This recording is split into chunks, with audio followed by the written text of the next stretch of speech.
I can't live without you. Ethiopia यह पहला स्थान नहीं हो सकता जिसके बारे में आप सोचते हैं कि आपकी अगली छुट्टी कब होगी, लेकिन यह होना चाहिए। यह देश 15 साल से अधिक समय से शांति में है और इसकी अर्थव्यवस्था दुनिया में सबसे तेज़ी से बढ़ रही है। इसकी संस्कृति और इतिहास बहुत ही अलग है। इस देश में एक साल में 13 महीने होते हैं। वैसे तो बहुत सारी संस्कृति के अपने कैलेंडर होते हैं जिन्हें वह पश्चिम जॉर्जियन पर चलाना पसंद करते हैं, लेकिन अधिकांश अभी भी 12 महीने से एक वर्ष के शासन का पालन करते हैं।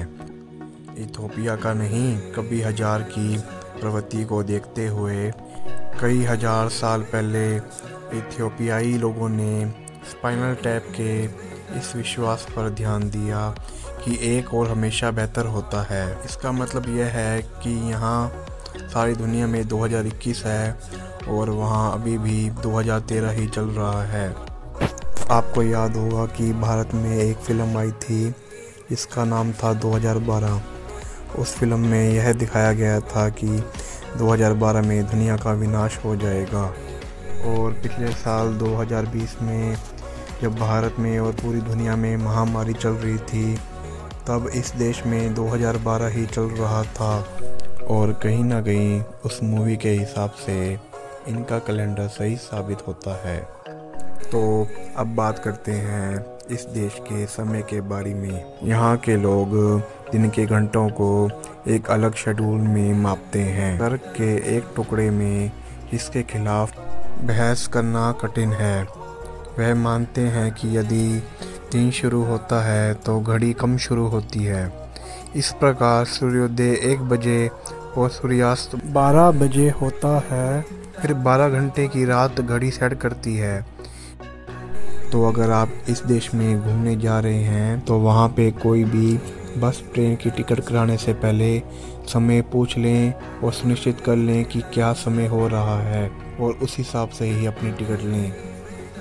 यह देश जीवंत और रंगीन त्योहारों से भरा देश है। सबसे बड़ा टिमकेट 3 दिवसीय वार्षिक उत्सव है जो जॉर्डन नदी में ईसा मसीह के नामकरण का सम्मान करते हुए मनाया जाता है।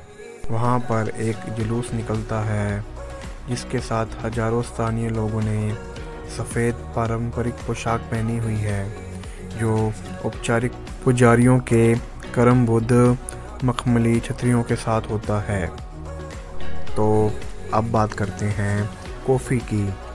जो सुबह सुबह आप कॉफ़ी की पहली चुस्की का आनंद लेते हैं, उसके लिए आपको इस देश की बकरियों का धन्यवाद करना चाहिए। तो उसके पीछे की कहानी ऐसे है कि एक बकरी चारा चराने वाले रास्ते से वापस लौटती है जब वह एक निश्चित झाड़ी के लिए अपने झुंड के शौक पर ध्यान देती है और फलों में से एक को अपने आप को देने का फैसला करती है। उनके दिन का पालन पोषण इसके लिए विशेष रूप से अधिक कुशल था और कॉफ़ी उद्योग ने वहां से उड़ान भरी।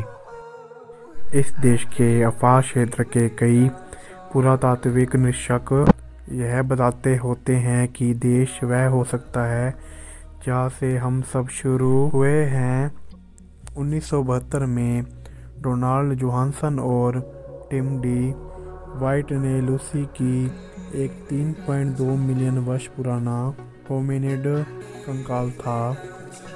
वर्षों से लूसी अभी गुस्से में थे।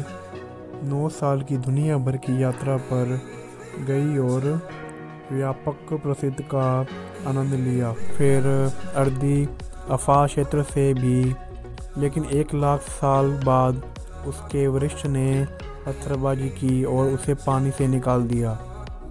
तो आप यकीनन भी इस देश के वासियों को धन्यवाद देना चाहेंगे। 1960 में ए बेबी बिकीला के नाम से एक इथियोपियाई ओलंपिक में स्वर्ण जीतने वाले पहले अफ्रीकी बने।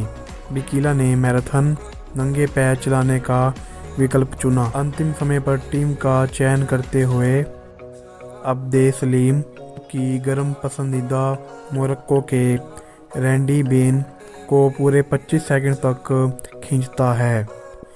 4 साल बाद बिकिला ने टोक्यो ओलंपिक जीता, एक विश्व रिकॉर्ड बनाया और 2 बार ओलंपिक मैराथन जीतने वाले पहले व्यक्ति बन गए। जब उनसे पूछा गया कि क्या वह थके हुए नहीं हैं, तो उन्होंने कहा, नहीं, मैं अभी भी 10 किलोमीटर और दौड़ सकता हूँ। और दुनिया में सबसे पहले मनुष्य की उत्पत्ति इसी देश में हुई थी।